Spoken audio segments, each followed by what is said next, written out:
জানি না কেমন করে ছিলেন নবী সোনার মদিনায়, জানি না কেমন ছিলেন নবী সোনার মদিনায়। যে সময় দুষ্ট ইয়াজিদ হুসাইনের গলায় তলোয়ার চালায়, হে হোসেন নবীজির আওলাদ সালাম জানাই মোরা তোমায়, সালাম জানাই মোরা তোমায়, সালাম জানাই। আমার মুসলমান ইমানদার নবীর উম্মতের দলেরা মনে রাখতে হবে, ইমামে আলী মাকাম ইমাম হুসাইনের বাকি সেজদাটা দুনিয়াতে না, বাকি একটা সেজদা কোথায়? হাসরের মাঠে। কথা বলেন না কোথায়? বাকি একটা সেজদা হাসরের মাঠে। মুসলমান ও নবীর উম্মতের দলেরা, ইমামে আলী মাকাম ইমাম হুসাইন রাদিয়াল্লাহু তাআলা আনহুর শাহাদাতের কথা আপনারা সবাই বয়ান শ্রবণ করেছেন। ইমামে আলী মাকাম ইমাম হুসাইন রাদিয়াল্লাহু তাআলা আনহু 10 মুহররম আসরের নামাজের পূর্ব মুহূর্তে শাহাদাতের পেয়ালা পান করেছে। নবীজির কলিজার টুকরা আসহাবে রাসূলদের মধ্যে একজন, যার নাম হযরতে আব্দুল্লাহ ইবনে আব্বাস রাদিয়াল্লাহু তাআলা আনহু। তিনি বলেন, মক্কায় যারা গিয়েছেন, মক্কা শরীফের পাশে দেখবেন, মক্কা শরীফের পাশে এমন একটা বেষ্টনী দেওয়া যেটার নাম হলো হাতিমে কাবা। বলেন হাতিমে কাবা। হাতিমে কাবা। আব্দুল্লাহ ইবনে আব্বাস বলে, ওই 10 মুহররমের দিনে আমি আমার দয়াল নবীজি রাহমাতুল লিল আলামিন নবীজির আদেশ মোতাবেক আসরের নামাজ আদায় কইরা শরীরটা বড় ক্লান্ত, পরিশ্রান্ত শরীরটা নিয়ে আমি হাতিমে কাবার সাথে একটু হেলান দিয়ে ঘুমিয়ে গেলাম। আরে আগের যুগটা কেমন ছিল, বর্তমান যুগটা কেমন ছিল? পূর্বের যুগে মানুষ হজ করতে যাইতো, হাজি সাহেব হজ করার মতো বেশি ছিল না, কিন্তু তাদের হজগুলা কবুল হইতো। কিন্তু বর্তমানে মক্কাতে হাজি সাহেবের অভাব নাই, হজ করনেওয়ালার অভাব নাই, কিন্তু তাদের হজগুলা কবুল হয় কিনা এটার গ্যারান্টি নাই। আমরা এলাকার পাশের এলাকার এক ব্যক্তি আছে, যেই ব্যক্তি দৈনিক সুদের খাতা নিয়ে দোকান দিয়ে বসছে, সুদের টাকা নিয়ে কাজ কারবার করে। কিছুদিন আগে ওই বেলাটা হজ করে আসছে। আমি চিন্তা করলাম, সুদের কারবার করে আবার হজ করেও আসছে, এই বেটা নিজের হাজি নামটা লাগাইবার লাগা। বর্তমান সমাজে এমন অনেক হাজি সাহেব আছে, মসজিদে নামাজ পড়ে, মক্কায় যায় হজ করতে, কিন্তু এলাকার মধ্যে সুদের কারবার করে। আপনারা বলেন, এমন সিটার মার্কা হাজি সাহেব এলাকার মধ্যে আছে না? না। আমাদের সমাজে সুদখোর, ঘুষখোর, হারামখোর গুলা নাই না মসজিদের সভাপতিও বানায়? কথা নাই। সমাজ পরিচালনার দায়িত্বে হারামখোর গুলার হাতে দেয়। ও বাবা, মনে রাখতে হবে, এই হারামখোর, সুদখোর, ঘুষখোর, পরের হক মাননেওয়ালা যত নামাজ পড়ুক না কেন, এটা আমার নবীজির গায়েবের খবর। নবী আমার বলে, কিয়ামতের পূর্বে মসজিদের ইমাম নামাজ আদায় করাবে, কিন্তু ইমামের পেছনে মুসল্লির অভাব হবে না, কিন্তু একজনও ইমানওয়ালা থাকবে না। কিওয়ালা থাকবে না? পেছনের ভাইরা বলেন তো, কিওয়ালা থাকবে না? তুমি বেশি কিছুর দরকার নাই, দেখবা জুমার দিনে জুমার নামাজ পড়তে আসতেছে বড় বড় হুজুর, সুন্দর পাঞ্জাবি, যে পাঞ্জাবি লাগায় একবারে টিস্যু পাঞ্জাবি, পাতলা একবারে, এটার উপর দিয়ে নিজের শরীরও দেখা যায়, এমন পাঞ্জাবি লাগায় মসজিদে আসতেছে জুমার নামাজ পড়ার জন্য, কিন্তু খবর নিয়ে দেখেন তলে তলে সুদের ব্যবসা করে। কথা বলেন না, আছে না নাই? আছে না? এই জাত মুসল্লি আছে না? আমি জানি না আপনাদের এলাকায় কেমন আছে। আমি আমার যে মসজিদে জুমার নামাজ পড়াই, খেতাবতের দায়িত্ব পালন করি, আমি আমার মসজিদে কম বেশ প্রতি জুমায় একটু না একটু করে এগুলার কথা বলি। সুদের ব্যবসা আপনাদের কষ্ট হচ্ছে? সোয়াদে কারবালার বয়ান থেকে যে এদিকে আসছি, সুদের ওয়াজ করলে আপনাদের এলাকায় কোনো সমস্যা হয় নাকি? এই সুদখোর সমাজ এখন বিনষ্ট করে দিছে বহু সমাজ, বহু পরিবার। এই সুদের টাকার কারণে বাপের দিনা ওয়ারিসের সম্পত্তি বিক্রি করা লাগছে, ব্যবসা বাণিজ্য হারাইছে এই সুদের ব্যবসার কারণে। আপনারা বলেন, এমন সুদ সমাজে আছে না নাই? কেমন জানি একবার ওদামি করে বলতেছেন, সুদ আছে না নাই? আবার দেখবেন এলাকাতে এখন আর বেড়া মানুষ সুদ খায় না, বাড়ি বাড়ি মহিলারা এখন সুদে টাকা লাগায়।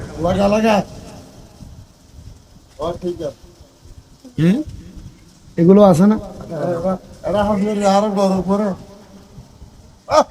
আরেক জাতের সুদখোর আছে, যে সুদখোর করে এলাকাতে মানুষ সুদে টাকা লাগায়, সুদখোর বলবে এটার কথা চিন্তা করে এলাকাতে সুদে টাকা লাগায় না। জমি বিক্রি করে 10 লাখ টাকা 20 লাখ টাকা ব্যাংকে নিয়ে রাখে, যেটার নাম দিছে এফডিআর। কি কথা বলে নাকি? এটা হলো ডিজিটাল সুদ। কি সুদ? কথা বলতেছেন এরা। এই পেছনে আপনারা যারা আছেন আপনাদের কষ্ট হচ্ছে? এটা কি সুদ? এটার নাম ডিজিটাল সুদ। 10 লাখ টাকা 10 বছরের জন্য রাখবেন, 10 বছর পরে 10 লাখে 20 লাখ পাবেন। এটা ডিজিটাল সুদ। এই সুদের কারণে আপনি আপনার সমাজ নষ্ট করতেছেন। আবার আরেকটা সুদ, আপনার স্ত্রী আপনারা ফার্ম দিয়া খাওয়ায়, বলে হুজুর আমার বউ আমারে কেমনে ফার্ম দিয়া সুদ খাওয়ায়। আপনার স্ত্রী দেখবেন হঠাৎ করে একদিন আপনারা বলতেছে আপনি যে যা ইনকাম করেন আপনি সব খরচ করে ফেলতেছেন, আমাদের ছেলে মেয়ের তো একটা ভবিষ্যৎ আছে, আসেন না আমরা ব্যাংকে একটা ডিপিএস খুলি। কি ডিপিএস আছে না? এটা আর আছে না বলতেছে না, অনেকে তলে তলে করে রাখছে।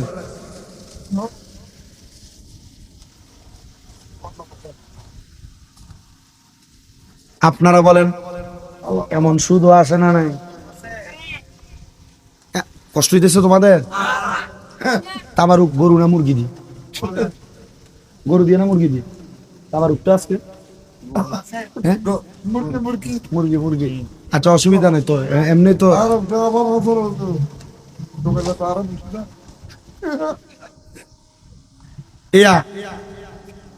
তাবারুক যেহেতু খাবেন একটু আমার কথার জবাব দিয়ে মোটামুটি শরীরের শক্তি একটু কমান। আপনারা তো এখানে না খাইয়ে বসছেন এটা কিন্তু না, অনেকে খাই আসছেন অনেকে না খাই আসছে। আমি কি হুজুর খাইয়ে আসছি এখানে? আমি খাইয়ে উঠছি এখানে? আমি না খাইয়ে আসছি। আমার শরীর অনেক ক্লান্ত, বেশি পরিশ্রান্ত। আমি কিন্তু স্বাভাবিক অবস্থায় আপনাদের সামনে বসি নাই। আমার আম্মা জান আজকে 1 মাস 27 দিন 29 দিন অসুস্থ, মানে বিছানা থেকে উঠা দাঁড়াইতে পারেন। আমার আম্মা অসুস্থ। আমি অনেক দিন পর আপনাদের এখানে আসছি, শুধু এখানে না, গতকালকে বের হয়েছে আমার, গতকালকে রাঙ্গামাটিতে মাহফিল ছিল।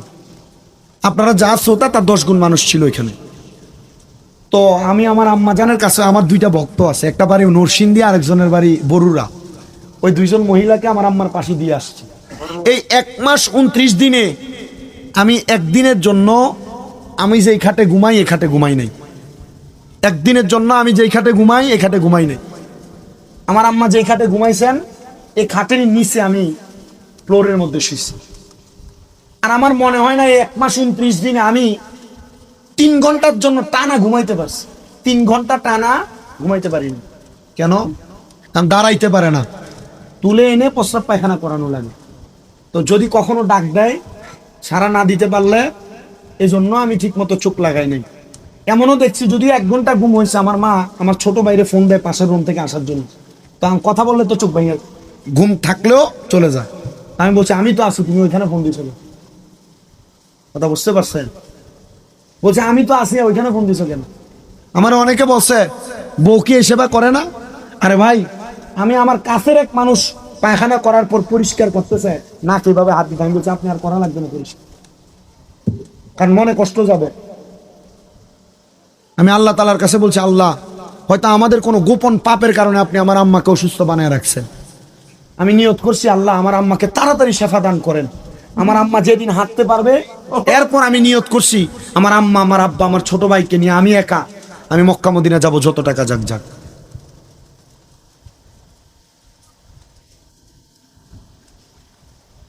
আমি আল্লাহ তাআলার কাছে এতটুক ফরিয়াদ করি, একটা মানুষের কোমর মাথা ভেঙে গেলে এই মানুষটা যেমন দাঁড়াইতে পারে না, ঠিক আমার আম্মা জান অসুস্থ হওয়ার পর আমাদের পরিবারটার কোমর ভেঙে গেছে। এই কোরবানির ঈদ আমরা খুব নর্মালি কাটাইছি। গরু কোরবানি হয়েছে, ভেড়া কোরবানি হয়েছে, কিন্তু আমার মা তো এগুলা পরিচালনা করতে পারে নাই, খুব অস্বাভাবিকভাবে গেছে। পিএলআইডি অপারেশন হয়েছে, মেরুদণ্ডের হাড়ের 2 হাড়ের মাঝখানে যে জোড়া এটা রগ কেটে কমাইছে। এই জন্য আপনারা যারা বয়স্ক আছেন, পর্দার আড়ালে মা বোন শুনছেন, ভারী জিনিস তোলা দেওয়ার সময় খুব সাবধানে তুলবেন। আমি আমার আম্মাকে অনেক বলছি, আমার আম্মা শোনে নাই কথাগুলা। বলছে আম্মা অসুস্থ যদি হয়ে যান টাকা খরচ করতে পারবো, কিন্তু সুস্থ হওয়ার জন্য যে ডাক্তারের কাছে দৌড়াদৌড়ি করবেন এটা আপনি সহ্য করতে পারবেন না। একবার এই তালা যাও, একবার ওই তালা যাও, একবার এই পরীক্ষা করো, একবার এই পরীক্ষা করো, এগুলো সহ্য করতে পারবেন না। কিন্তু আমার আম্মা জান করে ফেলছেন। আমি জানি না আল্লাহ তাআলা কেন পরীক্ষা করছেন। আপনারা দোয়া করবেন আমার আম্মার জন্য, একটু খাস করে দোয়া করবেন আমার আম্মার জন্য। কারণ আমি আমার এলেমের জোরে বক্তা না, হয়তো কামেলে পড়তেছি, কামেল পরীক্ষা দিয়ে ফেলবো, আবার কামেল পরীক্ষা দিলে আমার আগে মুফতিও হয়ে যাবে, কিন্তু কোনো কাজ হবে না। তো যদি মা ঘষে অসুস্থ অবস্থায় পড়ে থাকে, এটা দিয়ে আমার কোনো লাভ আছে ভাই? কোনো লাভ নেই।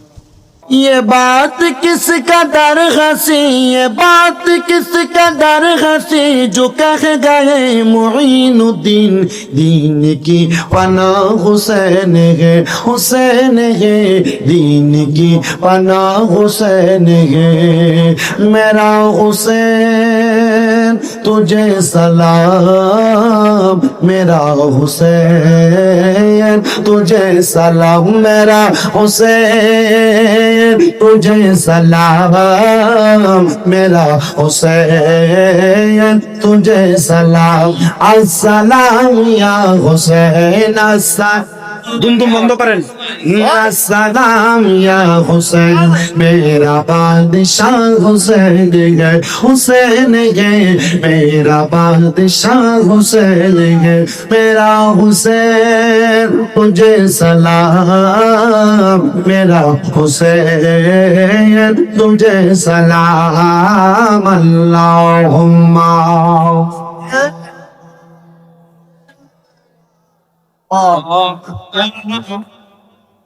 وعلى آله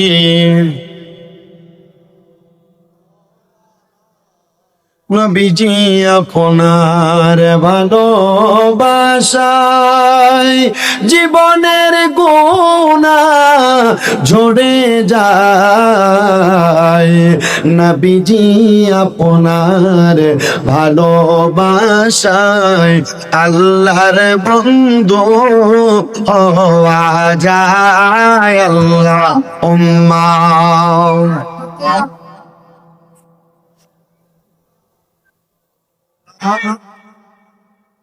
وعلى آل سيدنا محمد لا إله لا إله لا إله لا حسبي ربي جل الله قرن ما في قلبي غير الله قرن حسبي رب جل الله ما في قلبي غير الله نور محمد قرن نور محمد لا إله إلا الله لا إله لا إله বন্ধু নামাজ রোজা চাইরো না, কেহ মা বাবার খেদমত চাইরো না, পড়ে নামাজ রোজা চাইরো না, কেহ মা বাবার খেদমত চাইরো না, আমার নবীর দরদ বহিল না, পড়ে নবীর আমার নবীও তোমায় বলবে না, লা ইলাহা লা ইলাহা আরে অনেক দূরে মদিনা, আমরা কেমনে যাব জানি না। আপনারা বলেন আমরা সবাই মদিনা যাইতে চাই কি চাই না? এ দুনিয়ার মুসলমান মদিনা কেন যাইবা রে? আল্লাহর নবী রাহমাতুল লিল আলামিন নবী আমার ঘোষণা করেছে, মান যারা কবরি ওয়াজাবাত লাহু শাফাআতি ইয়াউমাল কিয়ামা। আমার নবী বলে উম্মত যেই ব্যক্তি আমি নবীর রওজা মুবারক জিয়ারত করলো তার জন্য সুপারিশ করা আমি নবীর অত্যাবশ্যক ওয়াজিব হয়ে যায়। ও মুসলমান, আমার মাথার চুলগুলার দিকে তাকাইলে হয়তো বুঝতেছেন, আপনারা সোশ্যাল মিডিয়াতে আমার বয়ান শ্রবণ করেছেন, আমার চুলগুলা লম্বা লম্বা ছিল। মাত্র অল্প কিছুদিন হয় আমি মদিনা শরীফ রওজা মুবারক জিয়ারত করে এসেছি। আমি আমার নবীজির রওজার সামনে দাঁড়ায়া দাঁড়ায়া আমি প্রত্যেক ওয়াক্ত নামাজের পরে আমার নবীর দিকে চুলগুলাকে ধইরা বলছি, ইয়া রাসূলুল্লাহ। মাথার মধ্যে পাপড়ি চুল রাখার কারণে অনেক মানুষ আমাকে ভণ্ড বলে, অনেক মানুষ আমাকে বেদাতি বলে, অনেক মানুষ আমারে বাজে বাজে মন্তব্য করে, কিন্তু নবী আপনার সাহাবী আনাস ইবনে মালিক রাদিয়াল্লাহু তাআলা আনহু নিজেই তো হাদিস বলেছে, লাহু শারুন ইয়াদরিবু মানকাবাইহি। আপনি নবীর চুল মুবারক আপনার ঘাড় মুবারক পর্যন্ত ছিল। আপনি নবীর সুন্নাত আদায় করার লক্ষ্যে আমি আমার মাথার মধ্যে লম্বা চুল রেখেছি। নবী গো, এই চুলগুলা রাখার পরেও আমি আপনার রওজা মুবারকে আগে আসছি, মক্কায় আগে যাই নাই। আপনারা সালাম দিয়া এখান থেকে আমি মদিনাতুল মুনাওয়ারা থেকে মক্কায় চলে যাব। সেখানে যাওয়ার পর আমার চুলগুলা কাইটা ফেলা হবে, কিন্তু নবী আপনি আমার জন্য একটু নুরানি হাতটা বাড়াইয়া দিয়েন। আপনার এই সুন্নত চুলগুলার কারণে আমার আল্লাহ যেন আমার নাজাতের ফয়সালা করে। মুসলমান, কেন মদিনায় যাইবা আমি আরেকটু সুন্দর করে বললে বুঝতে পারবেন আপনারা। আমি যখন মদিনা শরীফে বাবু সালাম দরজা দিয়ে আমার নবী রওজার দিকে প্রবেশ করতেছি, আমি তাকে দেখলাম অনেক মানুষ রওজার দিকে নামাজের পরে দলে দলে যাচ্ছে। আমি চিন্তা করলাম মানুষগুলা কোথায় যায়, যেহেতু প্রথমবার মদিনাতে আসছি আমি তো জানি না। আমি তাদের পেছনে পেছনে যাইতে লাগলাম। হঠাৎ করে দেখলাম গো, একবারে মদিনা শরীফের সবুজ গম্বুজটা দেখা যায়। আমি নবীজির সবুজ গম্বুজের দিকে তাকায়া গম্বুজের বাম দিক হইয়া বাবু সালাম নামক দরজাটা দেখলাম। বাবু সালাম দরজা দিয়া আমি আমার নবীজির রওজা মুবারকের দিকে হাঁটতে লাগলাম। আমি তাকে দেখলাম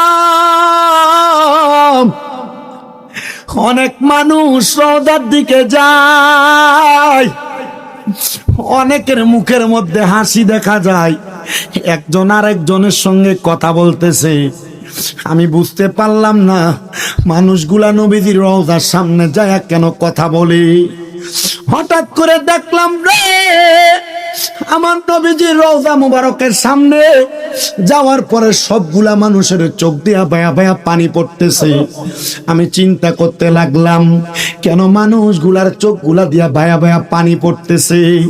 পরে বুঝতে পারলাম এই মানুষগুলা আমার নবীজির রওজা মুবারক দেখার জন্য বড় পাগল পারা। আমার সাথে একজন ভাই মুহাম্মদ জাকারিয়া, আমি তারা প্রশ্ন করলাম, ও ভাই মদিনা শরীফ আসছেন, খুশির বিষয়ে কান্না করেন কেন? উনি আমার দিকে আঙ্গুল তুলে বলে, হুজুর আপনার চোখেও তো পানি দেখা যায়, আপনি কেন কান্দেন? আমি বললাম আমি কখন কানলাম, চোখের পানি কখন আসছে আমি বুঝতে পারি নাই। উনি বলে, হুজুর রওজায়ে আতহারের এটাই সবচাইতে বড় মুজিজা। আমার নবীজির রওজা মুবারকের সামনে যদি কোনো আশিক রাসূল হাজির হয়ে যায়, সে তার চোখের পানি ধইরা রাখতে পারে না। ও মুসলমান, আপনার এই পূর্ব জোয়ারার মসজিদের ভিতরে আপনি যদি এক ওয়াক্ত নামাজ পড়েন গো, আপনার আমল নামার মধ্যে এক ওয়াক্তের সওয়াব হবে। কিন্তু রাহমাতুল লিল আলামিন নবীর মদিনাতুল মুনাওয়ারা মসজিদ নববীর ভিতরে কেউ যদি মাত্র এক ওয়াক্ত নামাজ আদায় করে, তার আমল নামার মধ্যে 50,000 ওয়াক্তের সওয়াব লিপিবদ্ধ হয়ে যাবে। মুসলমান, শুধু 50,000 ওয়াক্ত নামাজের সওয়াব আমল নামার মধ্যে আসবে এটা না, এটা না। ওই রওজা মুবারক মদিনাতুল মুনাওয়ারার মধ্যে একটা জায়গা আছে, যেই জায়গাটার নাম হলো রিয়াজুল জান্নাহ। এই জায়গাটাকে আমার দয়াল নবী জান্নাতের একটা অংশ বলে ঘোষণা করেছে। মা বাইনা বাইতি ওয়া বিম্বারি রওজাতুম মির রিয়াজিল জান্নাহ। আমার নবী কয় আমার রওজা মুবারক এবং আমার ঘর মুবারক এর মধ্যবর্তী জায়গাটা রিয়াজুল জান্নাহ, জান্নাতের একটা টুকরা। এ আমার এই চন্দ্রনাইশ এলাকার বাবারা, আপনার টাকা টাকার অভাব নাই, ব্যাংকে টাকা রেখেছেন, আপনার ঘরের আলমারিতে টাকা রাখছেন, আপনার কাছে 2-3 লাখ 4 লাখ 5 লাখ টাকা হইলে আপনি টাকাগুলা জমায় রাখেন জায়গা ক্রয় করার জন্য। কিন্তু জানেন মাত্র 1,40,50,000 টাকা হইলে উমরা হজ করার জন্য মক্কা মদিনা যাওয়া যায়। এই টাকাটা দিয়া তাড়াতাড়ি নিয়ত করেন রে বাবা, যেন মক্কা মদিনা আপনি যাইতে পারেন। খোদার কসম রে, রসুলে পাকের রওজা মুবারক দেখলে আপনি শান্তি, আপনি শান্তি, আপনি শান্তি, অন্তরে শান্তি পাবেন।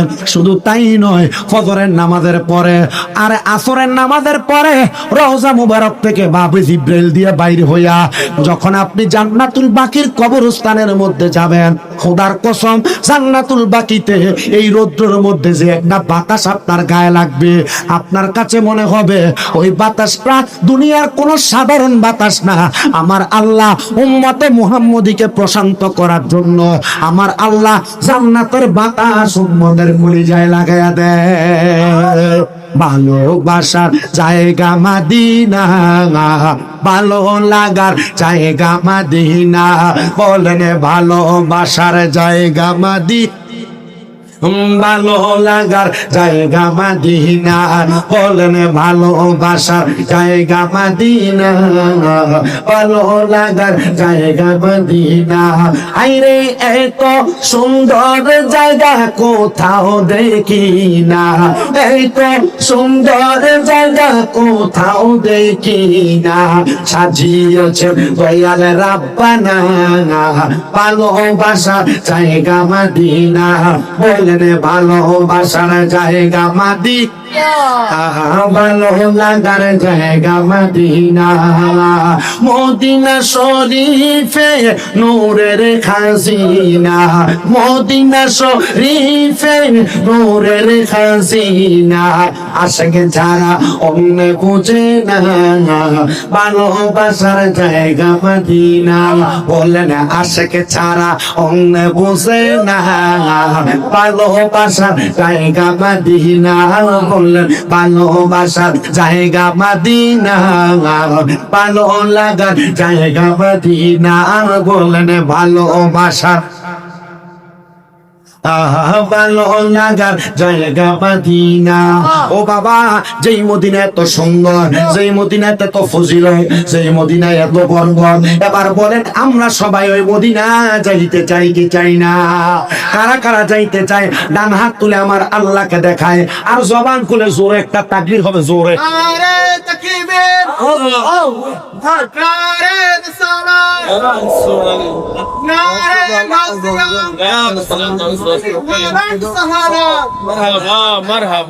বলেন মারহাবা। মদিনা যাইতে চাই কি চাই না? মোহাম্মতের মাঝে সবাই বলেন দয়াল আল্লাহ, দয়া করেন, দয়া নসিব করেন মদিনা। লা ইলাহা লা ইলাহা লা ইলাহা ইলাহা ইল্লাল্লাহু মুহাম্মাদুর রাসূলুল্লাহ সাল্লাল্লাহু আলাইহি ওয়াসাল্লাম। হে আমার মুমিন মুসলমানের দলেরা, আমি আর ডাইনে বামে যাব না, ডাইরেক্টলি আমার আলোচনার মধ্যে প্রবেশ করলাম। আমি আল্লাহ তাআলার কুরআনুল কারীমের মধ্য থেকে 2টা আয়াতে কারিমা তেলাওয়াত করেছি। একটা আয়াতে কারিমা পরিপূর্ণ তেলাওয়াত করেছি, আর একটা আয়াতে কারিমার খণ্ড বিশেষ তেলাওয়াত করেছি। 1 নাম্বার যে আয়াত আমি তেলাওয়াত করেছি, আয়াতে কারিমার মধ্যে আমার আল্লাহ তাআলা বলেন বিসমিল্লাহির রহমানির রহিম, লা ইয়াস্তাওয়ি আসহাবুন নারি ওয়া আসহাবুল জান্নাহ, আসহাবুল জান্নাতি হুমুল ফাইজুন। জবান খুলে জোরে সরে বলেন সুবহানাল্লাহ। আপনাদের দুয়ার বরকতে আমাদের কুমিল্লা ইসলামিয়া আলিয়া মাদ্রাসায় আমি বর্তমানে কামিল 2য় বর্ষে পড়ালেখা করি। কুমিল্লা ইউনিভার্সিটিতে বাংলায় অনার্স ফাইনাল ইয়ারে পড়ালেখা চলতেছে। যখন আমরা কুমিল্লা আলিয়া মাদ্রাসার মধ্যে কামেলে তাফসিরে জালালাইনের কাজ করতেছিলাম, আমাদের মাদ্রাসার যিনি উস্তাদুল আসাতেজা মাওলানা আব্দুর রাজ্জাক হুজুর মাদ্দাজিল্লাহুল আলী, উনি বলেন এই আয়াতে কারিমার তাফসীর করেছেন তিনজন ব্যক্তি বড় সুন্দর। এর মধ্যে আল্লামা জালালউদ্দিন সুয়ুতী রহমতুল্লাহ আলাইহি, আল্লামা জালালউদ্দিন মুহল্লি রহমতুল্লাহ আলাইহি, এই দুইজন মিলে তাফসীরে জালালাইন লিপিবদ্ধ করেছেন। একজন না দুইজন জালালউদ্দিন তাফসীরে জালালাইন লিখেছেন, এই জন্য কিতাবের নাম তাফসীরে জালালাইন। জালালাইন মানে হলো দুইজন জালাল। আল্লাহু আকবার বলবেন না? আল্লাহু আকবার। আমার মুসলমানেরা, হুজুর বলেন এই দুইজন তাফসীর কারকে আয়াতে কারিমার উপর এক হয়েছেন এবং আল্লামা ইমাম বাগবী রহমতুল্লাহ আলাইহি এক তাফসীর বর্ণনা করেছেন। তারা বলেন জান্নাত এবং জাহান্নাম, জান্নাতি এবং জাহান্নামী তারা একরকম নয়। আল্লাহ কেমন? আমার আল্লাহ তাআলা ঘোষণা করেছে আসহাবুল জান্নাতি হুমুল ফাইজুন, যারা জান্নাতি তারা হলো সফলকাম। জোরে জোরে বলেন সুবহান। ইয়া রাসূলুল্লাহ, ইয়া হাবিবাল্লাহ, নবী গো আপনার কাছে জানতে চাই, আপনি নবী বলেন না যারা জান্নাতি তারা একরকম নয়, যারা দোজখী তারা একরকম নয়।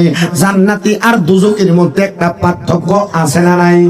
যেমন পার্থক্য একটু মনোযোগ দিবেন, এটার মাধ্যমে আমি শহাদায়ে কারবালার ইমামে পাক মওলা আলীর কলিজার টুকরা সন্তান খাতুনে জান্নাত মা ফাতেমার কলিজার টুকরা এবং আমার দয়াল নবীজির কলিজার টুকরা নাতি ইমাম হোসেন রাদিয়াল্লাহু তাআলা আনহুর শাহাদাতের মাধ্যমে কিভাবে জান্নাতি এবং জাহান্নামী দুইটা দলে বিভক্ত আপনাদেরকে বলতে চাই। বলে হুজুর কেন জান্নাতি এবং জাহান্নামী দুইটা দল কেমনে বিভক্ত হলো? ও বাবা, আমরা সুন্নিদেরকে মাঝে মাঝে দেখবেন অন্য দলেরা, অন্য পন্থীরা আমাদেরকে বন্ড আর বেদাতি বলে ফতোয়া লাগায়। কথা বলেন, বলে কি বলে না? কারণটা কি? বন্ড আর বেদাতি তারা কেন বলে? কারণ হলো তারা আমাদের আকীদার সাথে সমিশ্রণ আকীদা গ্রহণ করে না। আমাদের আকীদা যেটা আল্লাহর হাবিব সাল্লাল্লাহু আলাইহি ওয়াসাল্লাম নবী, নূরের নবী, আমাদের আকীদা আল্লাহর হাবিব সাল্লাল্লাহু আলাইহি ওয়াসাল্লাম হাজির ও নাজির, আল্লাহর হাবিব সাল্লাল্লাহু আলাইহি সাল্লাম গায়েবের খবর দেনেওয়ালা, রাহমাতুল লিল আলামিন নবী, হায়াতুন নবী, জিন্দা নবী। শুধু তাই নয়, দেখবেন তাদের মাহফিলের মধ্যে উহুদের যুদ্ধের বয়ান হয়, বদরের যুদ্ধের বয়ান হয়, তাবুকের যুদ্ধের বয়ান হয়, খন্দকের যুদ্ধের বয়ান হয়, কিন্তু তাকায়া দেখবেন শুহাদায়ে কারবালার ইমাম হুসাইনে পাকের শাহাদাতের বয়ান হয় না। বলে কেন বয়ান হয় না? কারণ এটার মাধ্যমে তাদের মূল গোড়ার গোমর ফাঁক হয়ে যাবে। হুজুর কেমনে ফাঁক হবে জানতে চাই। কারণ ইমামে আলী মাকাম ইমাম হুসাইন রাদিয়াল্লাহু তাআলা আনহুকে যারা শাহাদাত করেছিলেন, এর মধ্যে লক্ষ্য করে দেখলে ইয়াজিদ বাহিনীর মধ্যে একজন দুইজন না, ৭,০০০ কোরআনে হাফেজ ছিলেন। ৭,০০০। এদের শরীরের মধ্যে পাঞ্জাবি ছিল, এদের মাথার মধ্যে পাগড়ি ছিল, এদের মুখের মধ্যে দাড়ি ছিল, কিন্তু এরা কোরআনুল কারীমকে তাদের সিনাতে ধারণ করেছে। কিন্তু হাফেজে কোরআন হইয়া কোরআন মুখস্থ কইরা আল্লাহর নবীর নাতির কলিজাতে আঘাত করেছে।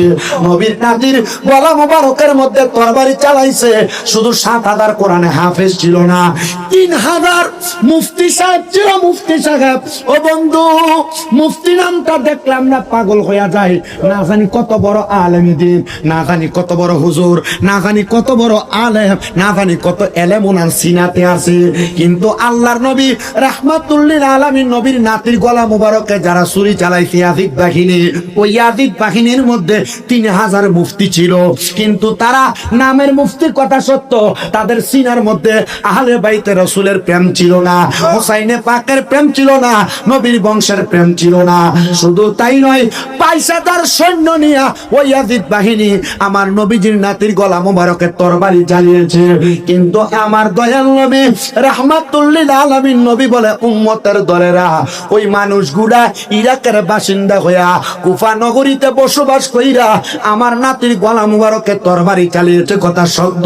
তবে তোমরা মনে রাখবা, দুনিয়ার জমিনের মধ্য থেকে যখন তোমরা বিদায় হয়ে যাইবা, যদি তোমাদের সিনার মধ্যে আহলে বাইতে রাসূলের বিন্দু পরিমাণ মুহাব্বত থাকে, ভালোবাসা থাকে, ওই মুহাব্বত নিয়ে কবরে আসতে পারলে আমি রহমতের নবী তোমাদেরকে শাফাআত করে জান্নাতের মধ্যে নিয়ে যাব। জোরে বলি সুবহানাল্লাহ।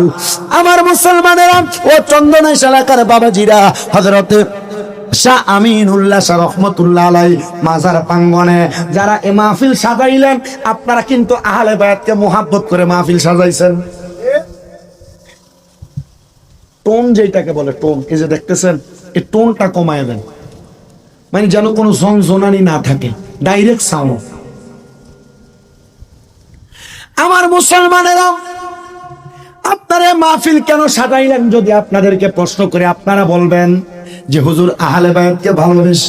কথা বলেন না, ঠিক কিনা? আহলে বায়াতকে ভালোবেসে, কিন্তু আপনার মনে কি প্রশ্ন জাগে না, আহলে বাইতে রাসূলকে ভালোবেসে মাহফিল সাজানোর কারণে আপনি সে আহলে বায়াতের মুহাব্বত অন্তরে ধারণ করার কারণে ইন্তেকালের পরে আপনি আহলে বায়াতের সুপারিশ পাবেন কিনা? আসেন সুন্দর একটা হাদিসে মুবারাকার মাধ্যমে আপনাদেরকে শোনানোর চেষ্টা করি। আম্মাদান হযরতে আয়েশা সিদ্দিকা রাদিয়াল্লাহু তাআলা আনহা থেকে হাদিসটা বর্ণিত। আমার দয়াল নবীজি একদিন খাতুনে জান্নাত মা ফাতেমাতুজ জাহরা রাদিয়াল্লাহু তাআলা আনহা, মারহাবা বলেন না, খাতুনে জান্নাত মা ফাতেমাকে আমার নবীর ঘরে আহ্বান জানালেন। খাতুনে জান্নাত নবীজির ডাক পায়া আমার দয়াল নবীজির ঘর মোবারকের মধ্যে হাজির হইলেন। নবীজির স্বভাব কেমন ছিল? আহলে বায়াতকে আমার নবী নিজে ইজ্জত করতেন, সম্মান করতেন। আহলে বায়াতকে আমার নবী নিজে মর্যাদা দিতেন। নবীজি কারণটা কি আপনি নবী বলেন না, আমার নবী বলেন এ আহলে বায়াত হইল আমি নবীর এতরাত, আমি নবীজির উম্মতকে তরানেওয়ালা, এই জন্য আমি নবী আহলে বায়াতের সদস্যদেরকে মুহাব্বত করি। খাতুনে জান্নাত যখন আমার নবীজির হুজরা মুবারকের মধ্যে প্রবেশ করলেন, প্রবেশ করার সাথে সাথে আমার দয়াল নবী দাঁড়িয়ে গেলেন। দাঁড়ায়া নবীজি যেই জায়গার মধ্যে বসা ছিলেন, এটা বন্ধ করে,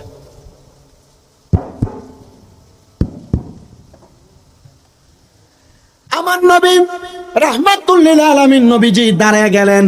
দাঁড়ায় সে জায়গার মধ্যে খাতুনে জান্নাতকে বসতে দিলেন। খাতুনে জান্নাত বলেন, আমি যখন বসলাম আমার নবীজি ঘরের একটা কন্যার থেকে হাতের মধ্যে করে সাদা একটা রুমাল আনলেন, সাদা একটা কাপড় আনলেন, আর আমার নবী কাপড়টাকে হাতের মধ্যে নিয়া নবীজি কাপড়টাকে একটা দুইটা না, আমার নবীজি কাপড়টাকে একটা টুকরা করলেন, কাপড়টাকে দুইটা টুকরা করলেন, আমার নবী কাপড়টাকে তিনটা টুকরা করলেন, হাতের মধ্যে চারটা টুকরা নিলেন। চারটা টুকরা নিয়ে আমার নবীজি আমার হাতে কাপড়গুলা তুলে দিলেন।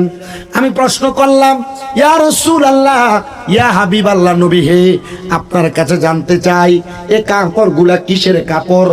আমার নবী ডাক দিয়ে বলে, ও খাতুনে জান্নাত ফাতেমাতুজ জহরা, এই কাপড়গুলা দুনিয়ার কোনো কাপড় না, আমার আল্লাহ তাআলা হযরতে জিবরাইলের মাধ্যমে জান্নাত থেকে কাফনের কাপড় আমি দয়াল নবীর কাছে হাদিয়া পাঠাইছে।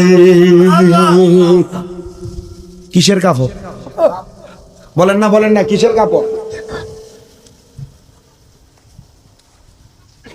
খাতুনে জান্নাত ফাতেমা বলে, আব্বা, ও আব্বা, আপনার কাছে চারটা টুকরা কাপড় আমার আল্লাহ তাআলা পাঠাইছেন। চারটা কাপড়ের টুকরা আপনি আমার হাতে দিলেন, এই নেন আপনার হাদিয়া। রহমতের নবী একটা কাপড় ওনার কাছে রাখলেন, আরেকটা কাপড়ের টুকরা খাতুনে জান্নাতের হাতে দিয়া বললেন, এই কাপড়টা হলো আমার আলী রাদিয়াল্লাহু তাআলা আনহুর। নবীজি আরেকটা কাপড়ের টুকরা নিলেন, ওই টুকরাটা খাতুনে জান্নাতের হাতে দিয়ে বললেন, ও ফাতেমা, এই কাপড়টা তোমার জন্য। নবী আমার আরেকটা কাপড়ের টুকরা নিয়া খাতুনে জান্নাত ফাতেমাকে বললেন, ও ফাতেমা, এই কাপড়টা হলো আমার ইমাম হাসানের জন্য। এই কাপড়গুলো বন্টন করার পরে খাতুনে জান্নাত মা ফাতেমাতুজ জাহরা রাদিয়াল্লাহু তাআলা আনহার মুখ মুবারক একবার লাল হয়ে গেছে, চোখ মুবারক লাল হয়ে গেছে। প্রশ্ন করে, ইয়া রাসূলুল্লাহ, ইয়া হাবিবাল্লাহ, নবী হে, আপনি গো আমাকে একটা কাপড়ের টুকরা দিলেন, হযরত মাওলা আলীর জন্য একটা কাপড়ের টুকরা দিলেন, আমার ইমাম হাসানের জন্য একটা কাপড়ের টুকরা দিলেন। ওগো নবীজি, ও মায়ার নবী, আপনার জন্য আপনি একটা কাপড়ের টুকরা আপনার হাতে রাখলেন। নবীজি, নবীজি, আপনার কলিজার টুকরা নাতি আমার ইমাম হুসাইনে পাক রাদিয়াল্লাহু তাআলা আনহু, ওনার কাপড়টা আপনি আমি ফাতেমার হাতে দিলেন না। আমার নবী কান্না করে দিলেন।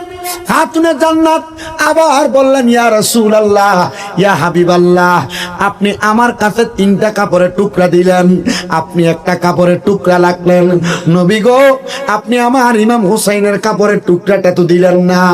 আমার নবী কান্না করে দিলেন, আমার নবী কান্না করে দিলেন। খাতুনে জান্নাত ডাক দিয়ে বলে, নবী গো, আপনি আমার হাতে একটা কাপড়ের টুকরা দিলেন, আমার হাসানের জন্য একটা কাপড়ের টুকরা দিলেন, আমার মাওলা আলীর জন্য একটা টুকরা দিলেন, আপনি নবীর জন্য একটা রাখলেন। ও দয়াল নবী, আপনি আমার ইমাম হুসাইনের জন্য একটা কাপড় দিলেন না। আমার নবী কান্দে আর ডাক দিয়া বলে, ও খাতুনে জান্নাত ফাতেমা, শোনো রে, ও ফাতেমা, আমি নবীর ইন্তেকালের পরে, আমি নবীর ইন্তেকালের পরে আমি নবীজিকে এই কাপনের কাপড় দ্বারা কাফন দেওয়া হবে। ও মদিনার আশিক রাসূল ভাইরা, ও মদিনার নবীর পাগল প্রেমিকেরা, মনে রাখতে হবে, এই জায়গায় ইন্তেকাল শব্দের অর্থ কিন্তু আমার নবীকে মরা নবী বলে নাই। ইন্তেকাল শব্দটা বাবে ইনফিয়ালের ওজনে স্থানান্তরিত হওয়ার শব্দে ব্যবহৃত হয়। আমার নবীজি ইন্তেকাল করেছেন, স্থানান্তরিত হয়েছেন, জায়গা পরিবর্তন করেছেন। আমার নবী রওজা আতহারের মধ্যে এখনো পর্যন্ত জীবিত অবস্থায় আছেন, কিয়ামত পর্যন্ত থাকবেন। আমার নবীজি কিয়ামতের 1 সেকেন্ড আগে হইল উম্মতকে ধরানোর জন্য রওজা মুবারক থেকে হাসরের ময়দানে উপস্থিত হয়ে যাবে। বিশ্বাস রাখতে হবে আমার নবী হায়াতুন নবী, বলেন না, বিশ্বাস রাখতে হবে আমার নবী হায়াতুন নবী। যুব সমাজের পায়ের মধ্যে হাত দিয়ে বলবো, বড় বড় মৌলভী সাহেব মাথার মধ্যে কত সুন্দর করে পাগড়ি টুপি পরা, পাঞ্জাবি পরা, দাড়িওয়ালা, সুন্দর সুন্দর স্পিলিং এর মাধ্যমে আপনার সঙ্গে কথা বলে, কিন্তু আপনাকে বুঝাইতেছে নবী তো আমাদের মতো সাধারণ একজন মানুষ। নবী আমরা যেমন ইন্তেকাল করি, নবীও তেমন ইন্তেকাল করে। আবার এমন অনেক কিতাবের মধ্যে দেখতেছি বাতিল ফেরকারা লিখতেছে আমাদের আমল নামা যেমন ওজন করা হয়, রহমতের নবীর আমল নামাও নাকি এমন ওজন করা হবে। আর আমার নবী নাকি মিজানের পাল্লার দিকে ফেল ফেল করে তাকে। মানুষের কথা হতে পারে না, এটা 100% কাফের মুশরিক বেঈমানের কথা। মনে রাখতে হবে রাহমাতুল লিল আলামিন নবীকে আমার আল্লাহ তাআলা দুনিয়া এবং আখিরাতের ওয়াফাদারি দান করেছেন। আমার নবীজি হায়াতুন নবী হইয়া আমার নবীজি রওজা মুবারকের মধ্যে থাইকা উম্মতকে দেখতেছেন, উম্মতকে দেখতে থাকবেন, উম্মতকে দেখে দিয়েছেন। আমার নবীজি হায়াতুন নবী, জিন্দা নবী, নবী মরে যায় নাই, পচে যায় নাই, হায়াতুন নবী এখনো পর্যন্ত রওজা মুবারকের মধ্যে আছে। জোরে বলি সুবহান। তো যেই কথা রহমতের নবী বলে আমার ইন্তেকালের পরে এই কাপড় দ্বারা আমার কাফন দেওয়া হবে। ও ফাতেমা, আমার আলী যখন ইন্তেকাল করবে, আমার আলীকে এই কাফনের কাপড় দ্বারা ইন্তেকালের পরে কাফন দেওয়া হবে। ফাতেমা, এই কাপড় দ্বারা তোমাকেও কাফন দেওয়া হবে। আমার ইমাম হাসান যখন শাহাদাত বরণ করবে, আমার ইমাম হাসান রাদিয়াল্লাহু তাআলা আনহুমাকেও এই কাফন দিয়ে সুন্দর আনহুকে কাফন দিয়ে কাফন দেওয়া হবে। কিন্তু ফাতেমা, তুমি যার কথা বললা, আমি নবীজির কলিজার টুকরা, আমি নবীজির কলিজার টুকরা হযরতে ইমাম হুসাইন ইবনে আলী রাদিয়াল্লাহু তাআলা আনহুকে এই কাফন দেওয়া হবে না। বলে কেন গো, কেন গো? আমার ইমাম হুসাইন কারবালার ময়দানের মধ্যে যখন শাহাদাত বরণ করবে, আমার ইমাম হুসাইনের গর্দান মুবারক একদিকে থাকবে, দেহ মুবারক একদিকে থাকবে। আমার ইমাম হুসাইনের কল্লা মুবারকের মধ্যে দুষ্ট পাপাচারী ইয়াজিদের দলেরা তারা তাদের তরবারি দ্বারা, তারা তাদের তীর বল্লম দ্বারা আঘাত করবে। খাতুনে জান্নাত ফাতেমা কান্না করে আর ডাক দিয়ে বলি, ইয়া রাসূলুল্লাহ, ইয়া হাবিবাল্লাহ, নবী গো, আপনি তো রাহমাতুল লিল আলামিন নবীজি, আপনি নবী যেই কর্ম করেন এই কর্ম উম্মতের জন্য ধর্মে রূপান্তরিত হয়ে যায়। নবীজি, আপনি আমার আল্লাহ তাআলার কাছে দোয়া করেন না, আপনি তো মুস্তাজাবাতুদ দাওয়াত, আপনি কোন দোয়া করলে আমার আল্লাহ আপনার দোয়া ফিরিয়ে দিবে না। নবী গো, আপনি দোয়া করেন আমার ইমাম হুসাইনে পাক রাদিয়াল্লাহু তাআলা আনহু উনি যেন ইন্তেকালের পরে কাফন পায়, জানাজা পায়। আমার নবী কয়, ও ফাতেমা, আমার ইমাম হুসাইন কাফন পাবে না, জানাজা পাবে না, কিন্তু আমার ইমাম হুসাইন এই কাফন এবং জানাজার বিনিময়ে আমার আল্লাহ তাআলার কুদরতি কদমে একটা সেজদা দেওয়ার সুযোগ পেয়ে যাবে। বলে হুজুর কেমনে? কারণ ইমাম হুসাইনে পাক রাদিয়াল্লাহু তাআলা আনহু কারবালার ময়দানের মধ্যে নামাজ কিন্তু 2 রাকাতে আদায় করেছে। 2 রাকাত নামাজে আমরা সেজদা প্রদান করি 4টা। ইমামে আলী মাকাম ইমাম হুসাইন রাদিয়াল্লাহু তাআলা আনহু কারবালার ময়দানে সেজদা দিয়েছেন 3টা। একটা সেজদা দিতে দেয় নাই। ইবনে জিয়াদ নামক লোকটা ডাক দিয়ে বলছে, ও শিমর, তাড়াতাড়ি ইমাম হুসাইনের গলা মুবারকের মধ্যে তরবারি চালিয়ে দাও। যদি ইমাম হুসাইনে পাক আরেকটা সেজদা দেয়, হুসাইনের তরবারি থেকে তোমরা কেউ বাঁচতে পারবে না। কারণ মুসলমানের জান আপনার নবী রাহমাতুল লিল আলামিন নবীর ইত্রাত যারা আহাল যারা তাদের ঈমানি চেতনা ঈমানি পাওয়ার এত গো, ইমাম হুসাইনে পাক তরবারি থেকে তুমি আলাদা বাঁচতে পারবে না। হুসাইনে পাক রাদিয়াল্লাহু তাআলা আনহু কারবালাতে 3টা সেজদা দিবে, 2 রাকাত নামাজ পরিপূর্ণ করতে পারবে না। খাতুনে জান্নাত ফাতেমা কান্দে আর ডাক দিয়া বলে, ইয়া রাসূলুল্লাহ, জীবনের শেষ নামাজটাকে আমার ইমামে আলী মাকাম পড়তে পারবে না। নবী আমার ডাক দিয়া কয়, ফাতেমা, ইমামে আলী মাকাম বাকি একটা সেজদা ছাড়া দুনিয়া থেকে বিদায় হবে, শাহাদাতের পেয়ালা পান করবে। খাতুনে জান্নাত বলেন, ইয়া রাসূলুল্লাহ, আপনি আরেকবার দোয়া করেন আমার ইমামে আলী মাকাম ইমাম হুসাইন যেন বাকি একটা সেজদা দিয়া দুনিয়া থেকে পরিপূর্ণ নামাজ আদায় করে যাইতে পারে।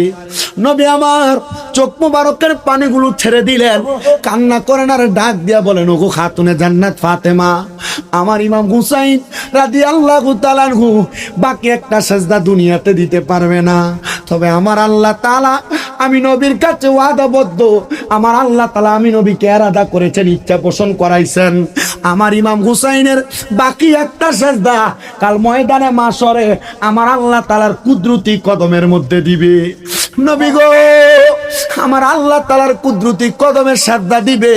আমরা জানি আমার নবীজি সেজদার মধ্যে পড়ে থাকবেন উম্মতকে নাজাত দেওয়ার জন্য, কিন্তু ইমামে আলী মাকাম বলে, খোদার কসম করে বলি রে জগতের মানুষের দলেরা, জগতের মানুষের দলেরা, আমি ইমাম হুসাইন যখন বাকি একটা সেজদা কাল ময়দানে মাশরে আমার আল্লাহর কুদরতি কদমে দিব, যতক্ষণ পর্যন্ত আমার নানার একটা গুনাহগার উম্মতকে নাজাত দিয়া আল্লাহ তাআলা জান্নাতে না দিবে, আমি ইমাম হুসাইন আমার মাথা মুবারক উঠাবে না।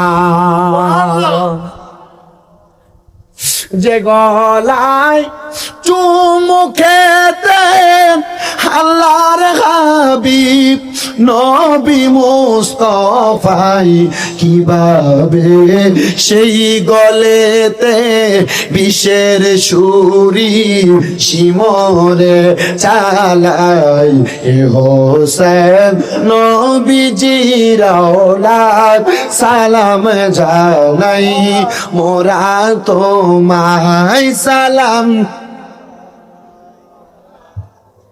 বলেন, সালাম জানাই,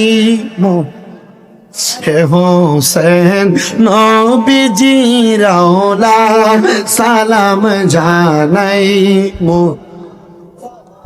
যে মাথায় হাত বুলিয়ে ঘুম পাড়াতে আম্মা ফাতেমায়, যে মাথায় হাত বুলিয়ে ঘুম পাড়াতেন আম্মা ফাতেমায়, কিভাবে সেই মাথাকে নিল তারা তীরের আগায়, হে হোসেন নবীজির আওলাদ সালাম জানাই, মোরা তোমায় সালাম জানাই।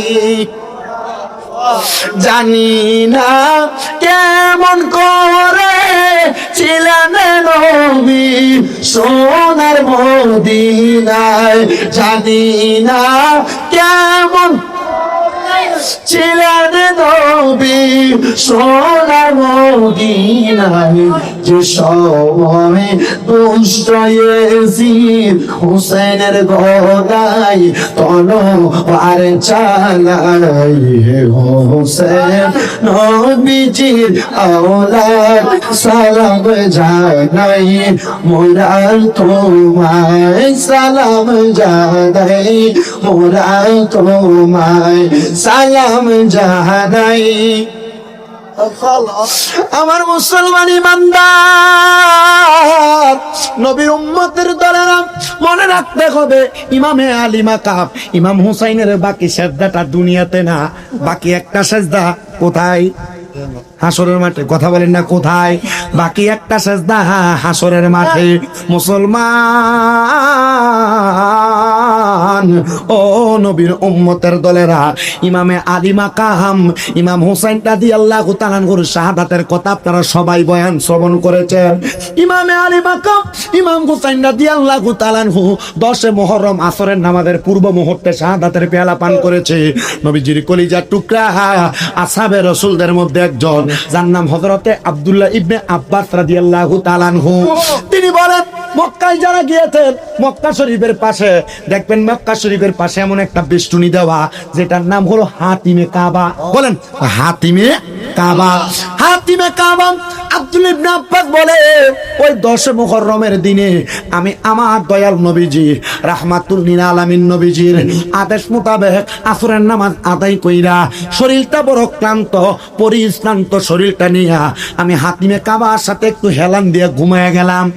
আরে আগের যুগটা কেমন ছিল, বর্তমান যুগটা কেমন ছিল? পূর্বের যুগে মানুষ হজ করতে যাইতো, হাজি সাহেব হজ করার মতো বেশি ছিল না, কিন্তু তাদের হজগুলা কবুল হইতো। কিন্তু বর্তমানে মক্কাতে হাজি সাহেবের অভাব নাই, হজ করনেওয়ালার অভাব নাই, কিন্তু তাদের হজগুলা কবুল হয় কিনা এটার গ্যারান্টি নাই। আমার এলাকার পাশের এলাকার এক ব্যক্তি আছে, যেই ব্যক্তি দৈনিক সুদের খাতা নিয়ে দোকান দিয়ে বসছে, সুদের টাকা নিয়ে কাজ কারবার করে। কিছুদিন আগে ওই বেলাটা হজ করে আসছে। আমি চিন্তা করলাম, সুদের কারবার করে আবার হজ করেও আসছে, এই বেটা নিজের হাজি নামটা লাগাইবার লাগা। বর্তমান সমাজে এমন অনেক হাজি সাহেব আছে, মসজিদে নামাজ পড়ে, মক্কায় যায় হজ করতে, কিন্তু এলাকার মধ্যে সুদের কারবার করে। আপনারা বলেন, এমন সিটার মার্কা হাজি সাহেব এলাকার মধ্যে আছে না? না। আমাদের সমাজে সুদখোর, ঘুষখোর, হারামখোর গুলা নাই না মসজিদের সভাপতিও বানায়? কথা নাই। সমাজ পরিচালনার দায়িত্বে হারামখোর গুলার হাতে দেয়। ও বাবা, মনে রাখতে হবে, এই হারামখোর, সুদখোর, ঘুষখোর, পরের হক মাননেওয়ালা যত নামাজ পড়ুক না কেন, এটা আমার নবীজির গায়েবের খবর। নবী আমার বলে, কিয়ামতের পূর্বে মসজিদের ইমাম নামাজ আদায় করাবে, কিন্তু ইমামের পেছনে মুসল্লির অভাব হবে না, কিন্তু একজনও ইমানওয়ালা থাকবে না। কিওয়ালা থাকবে না? পেছনের বাইরে বলেন তো, কিওয়ালা থাকবে না? তুমি বেশি কিছুর দরকার নাই, দেখবা জুমার দিনে জুমার নামাজ পড়তে আসতেছে বড় বড় হুজুর, সুন্দর পাঞ্জাবি, যে পাঞ্জাবি লাগায় একবারে টিস্যু পাঞ্জাবি, পাতলা একবারে, এটার উপর দিয়ে নিজের শরীরও দেখা যায়, এমন পাঞ্জাবি লাগায় মসজিদে আসতেছে জুমার নামাজ পড়ার জন্য, কিন্তু খবর নিয়ে দেখেন তলে তলে সুদের ব্যবসা করে। কথা বলেন না, আছে না নাই? আছে না? এই জাত মুসল্লি আছে না? আমি জানি না আপনাদের এলাকায় কেমন আছে। আমি আমার যে মসজিদে জুমার নামাজ পড়াই, খেতাবতের দায়িত্ব পালন করি, আমি আমার মসজিদে কম বেশ প্রতি জুমায় একটু না একটু করে এগুলার কথা বলি। সুদের ব্যবসা আপনাদের কষ্ট হচ্ছে? সোয়াদায় কারবালার বয়ান থেকে যে এদিকে আসছি, সুদের ওয়াজ করলে আপনাদের এলাকায় কোনো সমস্যা হয় নাকি? এই সুদখোর সমাজ এখন বিনষ্ট করে দিছে বহু সমাজ, বহু পরিবার। এই সুদের টাকার কারণে বাপের দিনা ওয়ারিসের সম্পত্তি বিক্রি করা লাগছে, ব্যবসা বাণিজ্য হারাইছে এই সুদের ব্যবসার কারণে। আপনারা বলেন, এমন সুদ সমাজে আছে না নাই? কেমন জানি একবার দামি করে বলতেছেন, সুদ আছে না নাই? আবার দেখবেন এলাকাতে এখন আর বেড়া মানুষ সুদ খায় না, বাড়ি বাড়ি মহিলারা এখন সুদে টাকা লাগায়।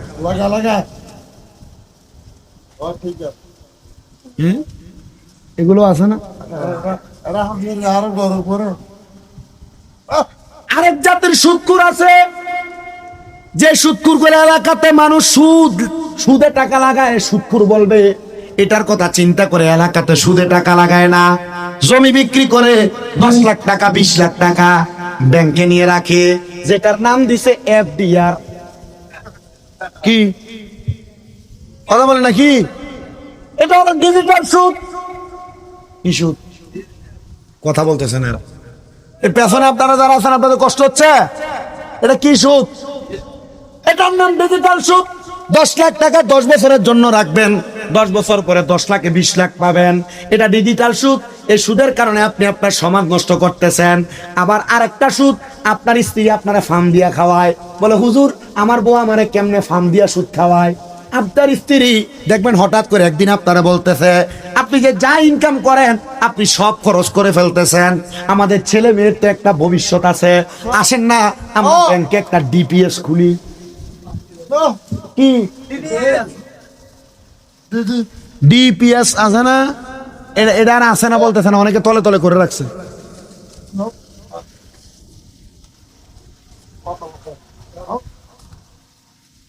আপনারা বলেন এমন সুদ আছে না নাই? কষ্ট হইতেছে তোমাদের? তাবারুক গরু না মুরগি দি? গরু দিয়ে না মুরগি দিয়ে? তাবারুকটা আজকে হ্যাঁ? মুরগি মুরগি। আচ্ছা অসুবিধা নেই তো, এমনি তো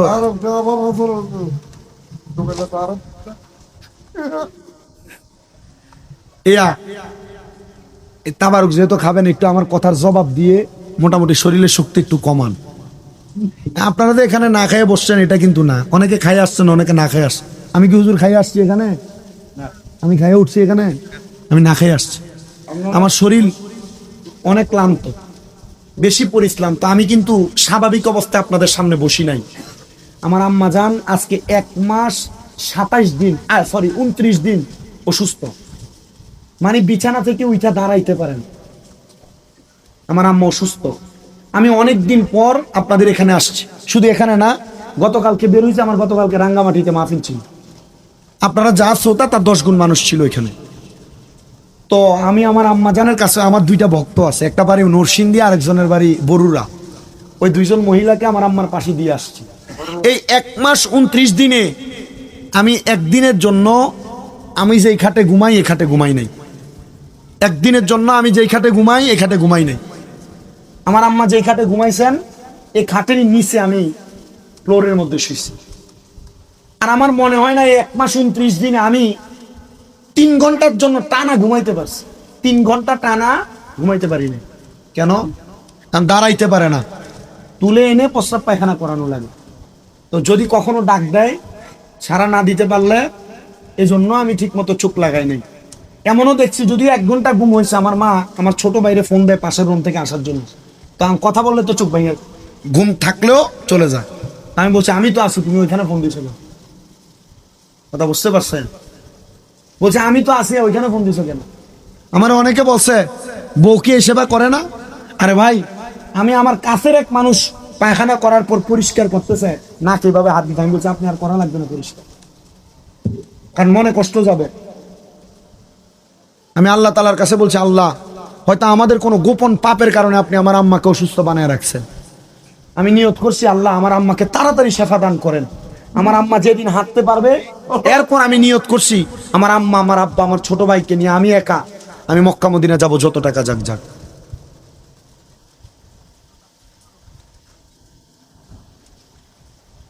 আমি আল্লাহ তাআলার কাছে এতটুকু ফরিয়াদ করি, একটা মানুষের কোমর মাথা ভেঙে গেলে এই মানুষটা যেমন দাঁড়াইতে পারে না, ঠিক আমার আম্মা জান অসুস্থ হওয়ার পর আমাদের পরিবারটার কোমর ভেঙে গেছে।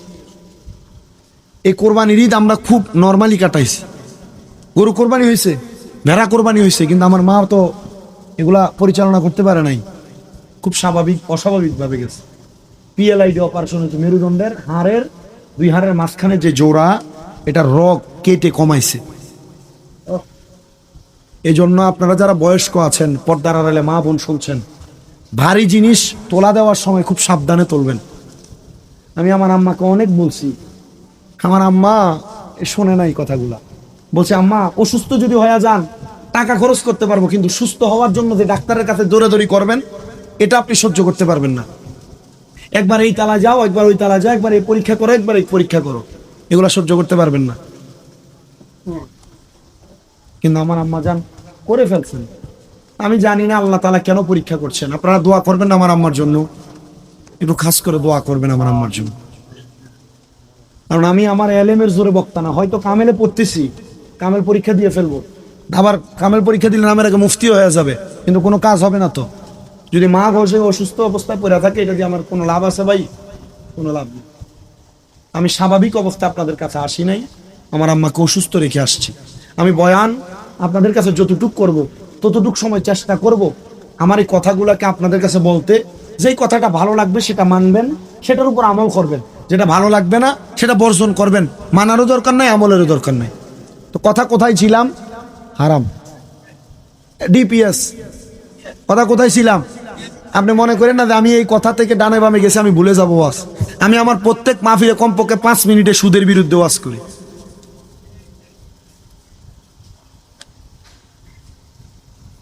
এই ডিপিএস নামক ভাইরাস প্রত্যেক ঘরে ঘরে ঢুকে গেছে।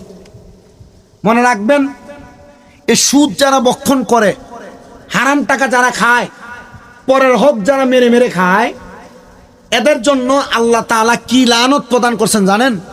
নবীজি বলেন, আমি যখন মেরাজে গিয়েছিলাম, জান্নাত আর জাহান্নাম দেখেছি। জাহান্নামী এক প্রকার মানুষ দেখেছি, যাদের পেটটার দিকে তাকায় দেখলাম কাল বুয়ুতিন, এদের পেটটা ঘরের মতো। কিসের মতো বলেন না? কিসের মতো? এদের পেটটা ঘরের মতো। ইয়া রাসূলুল্লাহ, কেন?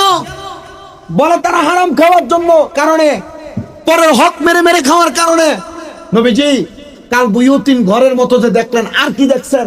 নবীজি বলেন, আমি দেখলাম তাদের পেটের মধ্যে বড় বড় সাপ আর বিচ্ছু তাদের কলিজার মধ্যে এমন ভাবে ধ্বংসন করতেছে, এরা চিৎকার করতেছে। কিন্তু যে সন্তানের জন্য এরাই হারাম টাকা খাইছেন, সুদের টাকা খাইছেন, পরের হক খাইছেন, ওই সন্তানটাকে একটা আমল দিয়ে তার জন্য সুপারিশ করবে না। আপনি আপনার সন্তানের কাছে বলবেন, ও সন্তান, তোমার জন্য আমি হারাম খাবার ভক্ষণ করেছি, তুমি আমার জন্য একবার সুপারিশ করো। সন্তান বলবে, আপনার দায়িত্ব ছিল আমার ভরণ পোষণ দেওয়া, হারাম থেকে দিছেন না হালাল থেকে দিছেন এটা আমি দেখি নাই, আপনি আমাকে খাওয়াইছেন, বাবার দায়িত্ব পালন করেছেন, আপনি আপনার কাজের প্রতিফলন আপনি ভোগ করতেছেন। জোরে সরে পড়েন নাউজুবিল্লাহ। তাহলে হারাম খাবার খাবেন না, ত্যাগ করবেন। খাওয়া যাবে না, এটার কাছেও যাওয়া যাবে না। এখন সুদের ব্যবস্থা এমন হয়ে গেছে, আপনি হয় সুদ খাচ্ছেন, নয় সুদ দিচ্ছেন, নয় সুদের টাকা সাক্ষী হচ্ছেন এলাকার ভালো মানুষ হিসেবে, আর হচ্ছে শিক্ষিত হওয়ার কারণে সুদের টাকার লেখা ইস্টেমে লিখতেছে। কথা বলেন না? আছে না? আল্লাহ তাআলা এগুলা থেকে আমাদেরকে হেফাজত করুন। আর মহাব্বতে পড়েন আমিন। সবাই দুরূদ শরীফ পড়েন, আল্লাহুম্মা সাল্লি আলা مذنبي مولانا محمد اللهم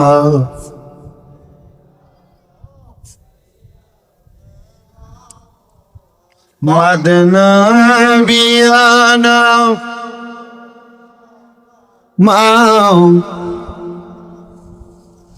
আমার মুসলমানেরা, কোন জায়গা থেকে আমি আমার বয়ানটাকে সুদের দিকে নিয়ে গেলাম? মানে মক্কা মদিনার মধ্যে এখন হাদি সাহেবের অভাব নাই, হজ করনেওয়ালার অভাব নাই, তবে কবুল হজ হনেওয়ালার অভাব। মসজিদে মুসল্লির অভাব নাই, কিন্তু নামাজ কবুল হয় কিনা সেটার অভাব। হযরতে আব্দুল্লাহ ইবনে আব্বাস রাদিয়াল্লাহু তাআলা আনহু বলেন, আমি হাতিমে কাবার সাথে হেলান দিয়ে ঘুমাইতেছিলাম, এখন সে সুযোগ নাই। মানে বর্তমানে যে মাকাম ইব্রাহিম, সেখানেও 2 রাকাত নামাজ পড়া যায় না, সেটা থেকে অনেক দূরে যায় মানুষের মাঝখানে দিয়া হাঁটে তাওয়াফ করে, দূরে নামাজ পড়া লাগে। হযরত আব্দুল্লাহ ইবনে আব্বাস বলেন, 10 মুহররমে আমি যখন হাতিমে কাবার সাথে হেলান দিয়া ঘুমাইতেছিলাম, আমি হঠাৎ করে দেখতে পাইলাম আমার নবী রাহমাতুল লিল আলামিন নবীজির হাতের মধ্যে একটা পেয়ালা নিয়া আমি আব্দুল্লাহ ইবনে আব্বাসের সামনে আমি তাকায়া দেখলাম আমার নবীজির মাথার বাবরি চুল মুবারক গুলা এলোমেলো, আমার নবীজির ঠোঁট মুবারক দাড়ি মুবারক গুলার মধ্যে ধুলাবালি লাগা, আমার নবীজির ঠোঁট মুবারকের মধ্যে রক্ত মুবারক লাগা। আমি ডাক দিয়া বললাম, ইয়া রাসূলুল্লাহ, ইয়া হাবিবাল্লাহ, নবী গো, নবীজি আপনি নবীজির ঠোঁট মুবারকের মধ্যে কেন ধুলাবালি আর রক্ত দেখা যায়? আব্দুল্লাহ ইবনে আব্বাস বলে, আমার নবীজি চোখ মুবারকের পানিগুলা টপ টপ করে ছেড়ে দিয়েছেন। নবী আমার কান্দে, নবীজির গাল মুবারক দাড়ি মুবারক গুলো বেয়ে বেয়ে পানি পড়তেছে। নবী আমার ডাক দিয়া আব্দুল্লাহ ইবনে আব্বাস, আমি নবী কেন আমার ঠোঁট মুবারকে ধুলাবালি জানো?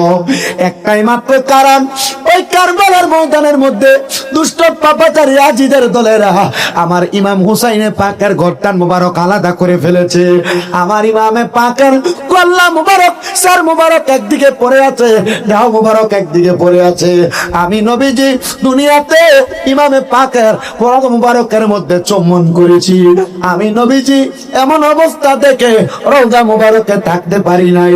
আমি নবীজি ইমামে পাকের গর্দান মুবারক কল্লা মুবারকের মধ্যে ধুলি মাখা অবস্থায়, রক্ত মুবারক মাখা অবস্থায় আমি নবী চুম্বন করার কারণে আমি নবীজির দাড়ি মুবারক চুল মুবারক গুলা রক্ত আর ধুলাবালি লেগে আছে।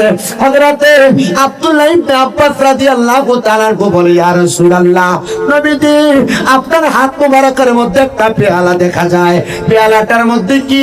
আমার দয়াল নবীজি দেখা বলে ঘুরে হলো ইমামে পাক ইমাম আলী মাকাম ইমাম হুসাইনের রক্ত মুবারক। ইয়া রাসূলুল্লাহ, ইয়া হাবিবাল্লাহ, নবীজি ও মায়ের নবী, ও দয়ার নবী, রাহমাতুল লিল আলামিন নবীজি, রক্ত মুবারক গুলা আপনি কেন নিয়েছেন, কেন নিয়েছেন? আমার নবী ডাক দিয়ে আব্দুল্লাহ ইবনে আব্বাস, আমি নবী যখন দুনিয়াতে ছিলাম আমার ইমামে আলী মাকাম ইমাম হাসান ইমাম হুসাইন রাদিয়াল্লাহু তাআলা আনহুমা, তারা দুইজনকে নিয়ে আমি নবীজি মসজিদে নববীর মধ্যে বসা ছিলাম।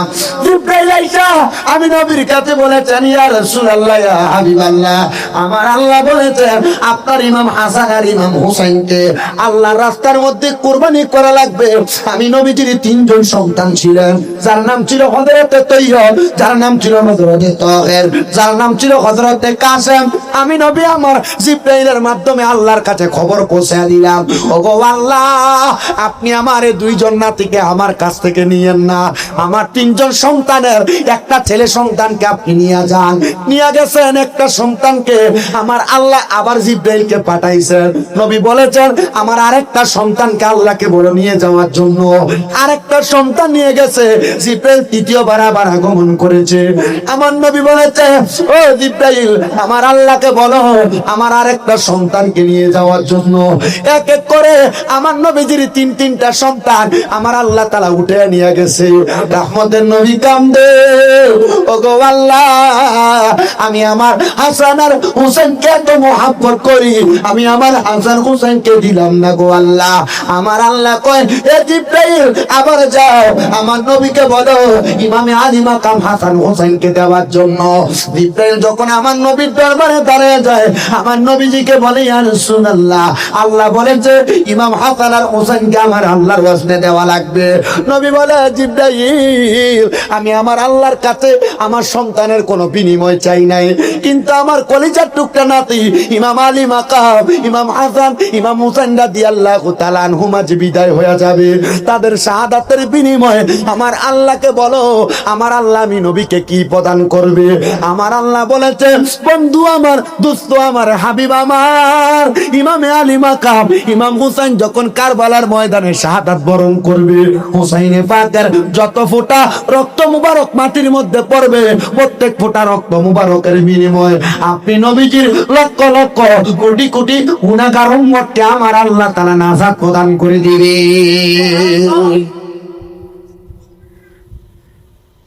হযরত আব্দুল্লাহ ইবনে আব্বাস বলে, ইয়া রাসূলুল্লাহ, এই হাতের পেয়ালাতে আপনি রক্ত মুবারক গুলা নিছেন? বলে, হ্যাঁ, এই রক্ত মুবারক গুলা আমি আমার আল্লাহ তাআলার কাছে প্রদর্শন করব কাল ময়দানে মাশরে। মুসলমান, ইমামে আলী মাকাম ইমাম হুসাইন রাদিয়াল্লাহু তাআলা আনহুর যে তাজা রক্ত মুবারকের বিনিময়ে আমরা ইসলাম ধর্মটা পাইলাম, কিন্তু আমরা সেই ইমামে আলী মাকামরে স্মরণ করতেছি না। ইমামে আলী মাকামের স্মরণে আমরা দুনিয়াতে ভালোভাবে চলতেছি না। কিন্তু আমাদের কুমিল্লাতে একটা দরবার আছে, যে দরবারের নাম শাহপুর দরবার শরীফ। ওই দরবারে যিনি মরহুম পীর সাহেব হুজুর কেবলা ডক্টর আহমদ পেয়ারা বাগদাদি হুজুর কেবলা, যিনি হযরতে তৈয়ব শাহ সৈয়দ মুহাম্মদ তৈয়ব শাহ হুজুর কেবলাকে আমার গৌসে পাকের সাথে মুলাকাত করতে দেখেছেন, গৌসে পাকের সাথে মুলাকাত করতে দেখেছেন। হযরত সৈয়দ মুহাম্মদ তৈয়ব শাহ রহমতুল্লাহ আলাই যখন গৌসে পাকের দরবারে গিয়েছিলেন, গৌসে পাকের দরবারে যায় আমার গৌসে পাকের দরবারে যারা যায়, গৌসে পাকের দরবারে যারা চিফ গেস্ট, দেশের বিভিন্ন বিভিন্ন বড় বড় ওলামায়ে কেরাম, বড় বড় আলেম, তাদেরকে গৌসে পাকের দরবারে আলাদাভাবে একটু পার্সোনাল ভাবে গৌসে পাকের দরবার জিয়ারত করার সুযোগ দেয়। আমার গৌসে জামান সৈয়দ মোহাম্মদ তৈয়ব শাহ হুজুর কেবলা গেছেন জিয়ারত করার জন্য। জিয়ারত করার জন্য যখন গৌসে জামান সৈয়দ মোহাম্মদ তৈয়ব শাহ রহমতুল্লাহ আলাইহি হুজুর যখন গেছেন, তো হুজুর অনেকক্ষণ পর্যন্ত জিয়ারত করতেছেন। তো গৌসে পাকের দরবারে জিয়ারতের জন্য নির্দিষ্ট একটা সময় নির্ধারণ করে দেওয়া। তো কিন্তু যে সময়, ওই সময় অতিবাহিত হয়ে গেছে, গৌসে জামান সৈয়দ মোহাম্মদ তৈয়ব শাহ হুজুর বের হচ্ছেন না।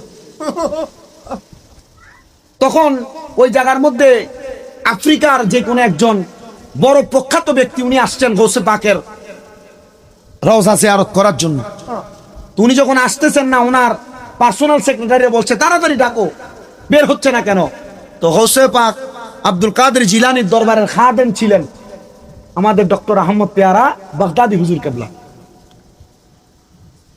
তখন যখন বারবার বলতেছে আমার ডক্টর আহমদ পেয়ারা বাগদাদি হুজুর কেবলা প্রবেশ করলেন, তৈয়ব শাহ হুজুরকে সেখান থেকে বের করে আনবেন। উনি গিয়ে ভিতরে দেখতেছেন গৌসে জামান সৈয়দ মোহাম্মদ তৈয়ব শাহ রহমতুল্লাহ আলাইহি হুজুর আমার গৌসে পাকের সাথে প্রেমের কথা আদান প্রদান করতেছেন।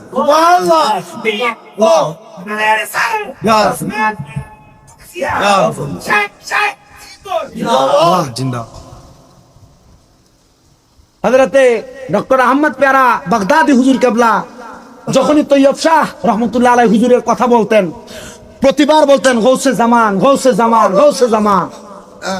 ওনারা বলছেন আমি দেখলাম গৌসে পাক আব্দুল কাদের জিলানী গৌসে জামান সৈয়দ মোহাম্মদ তৈয়ব শাহ হুজুর কেবলার কাছ থেকে দুনিয়ার গৌসিয়তের পূর্বের দায়িত্বগুলো বুঝে নিচ্ছেন, আর গৌসে জামান সৈয়দ মোহাম্মদ তৈয়ব শাহ হুজুর কেবলার হাতে গৌসিয়তের দায়িত্বগুলো বুঝে দিচ্ছেন। আর এই জন্য সৈয়দ মোহাম্মদ তৈয়ব শাহ রহমতুল্লাহ আলাইহি হুজুর কেবলাকে গৌসে জামান, গৌসে জামান, গৌসে জামান বলা হয়। জোরে পড়ি সুবহানাল্লাহ। আর এসে আওলাদে রসুল গৌসে জামান সহ সৈয়দ মোহাম্মদ তৈয়ব শাহ হুজুর কেবলা, তহের শাহ হুজুর কেবলা, আওলাদে রসুল সাবের শাহ হুজুর কেবলা, ওনারা যদি 12 রবিউল আউয়াল জশ্নে জুলুসে চট্টগ্রামের জামিয়ার ময়দানে আসে, বহুত বাতিল ফেরকাদের কলিজাতে আগুন লাগে। এরা বলে সুন্নিরা সব করে, কিন্তু বিদেশি পীর নিয়ে তারা কত সুন্দর জুলুস করে। এরা বিদেশি পীর কেন নেয়? এ বেককলের কাছে আমার প্রশ্ন, বিদেশি পীর নেয়, তুমি তো বিদেশি কালেমা পড়ে বসে আছো, সে কথা বলে না। বিদেশি পীর সুন্নিরা নিয়ে জুলুস করতেছে। আরে আমার নবী রহমাতুল্লিল আলামিন নবী যখন দুনিয়াতে আগমন করেছেন, আগমনের পরে নবী যখন মক্কা থেকে মদিনা হিজরত করে গেছেন, মক্কাতুল মুকাররমার থেকে মদিনায় যাওয়ার পর মদিনাবাসীরা